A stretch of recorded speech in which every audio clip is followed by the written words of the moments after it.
সম্প্রতি শিশু আসিয়া ধর্ষণকে ঘিরে চলছে আলোচনা সমালোচনা।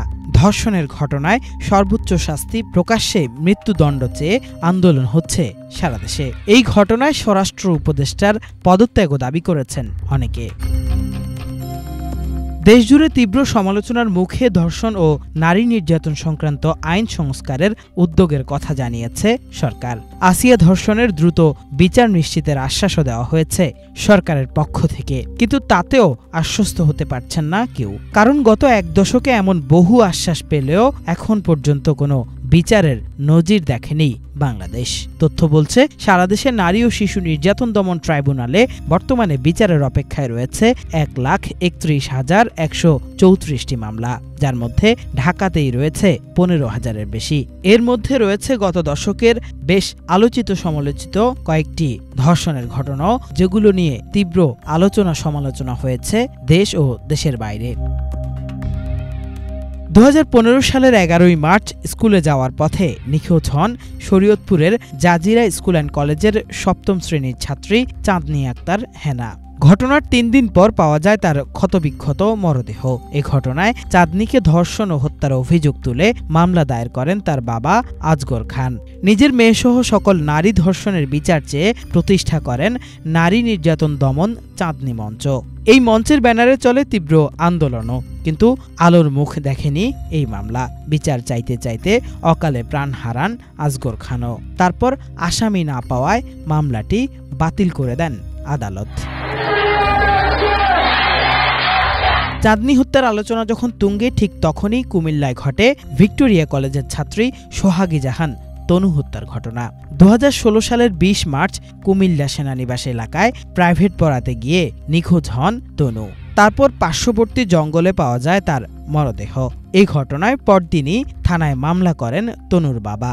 তনুকে ধর্ষণের পর হত্যার প্রমাণও পায় পুলিশ। এই ঘটনা জানাজানি হলে মুহূর্তে আন্দোলন ছড়িয়ে পড়ে সারা দেশে।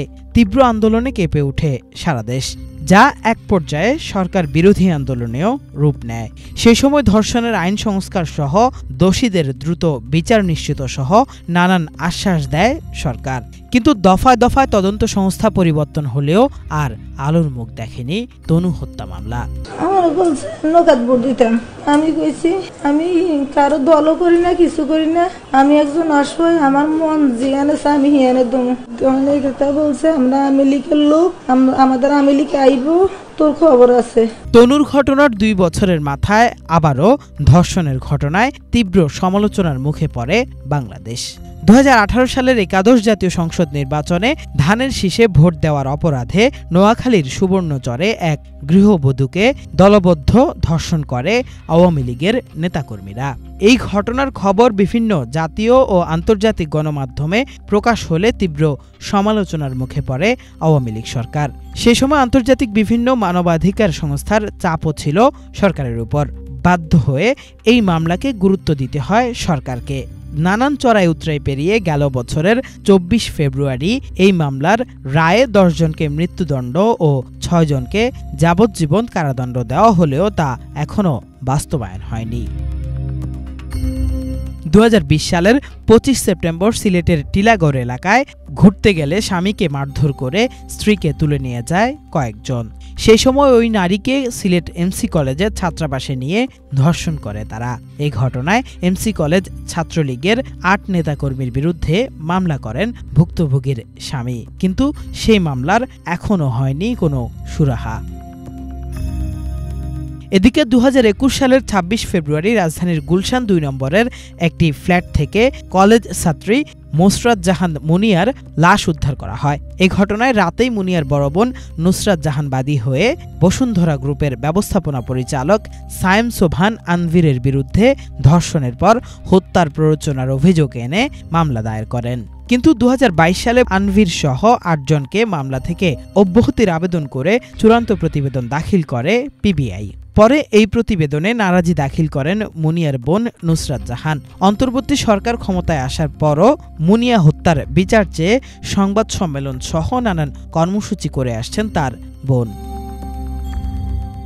2024 সালের 3 ফেব্রুয়ারি জাহাঙ্গীরনগর বিশ্ববিদ্যালয়ের মীর মোশাররফ হোসেন ছাত্রাবাসে স্বামীকে আটকে রেখে তার স্ত্রীকে হল সংলগ্ন জঙ্গলে নিয়ে ধর্ষণ করে শাখা ছাত্রলীগের আন্তর্জাতিক বিষয়ক সম্পাদক মোস্তাফিজুর রহমান ও তার বহিরাগত এক সহযোগী।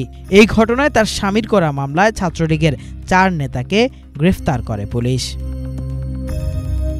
হাসিনা সরকারের পতনের পর গেল অক্টোবরে আবারও আলোচনায় আসে ধর্ষণের ঘটনা।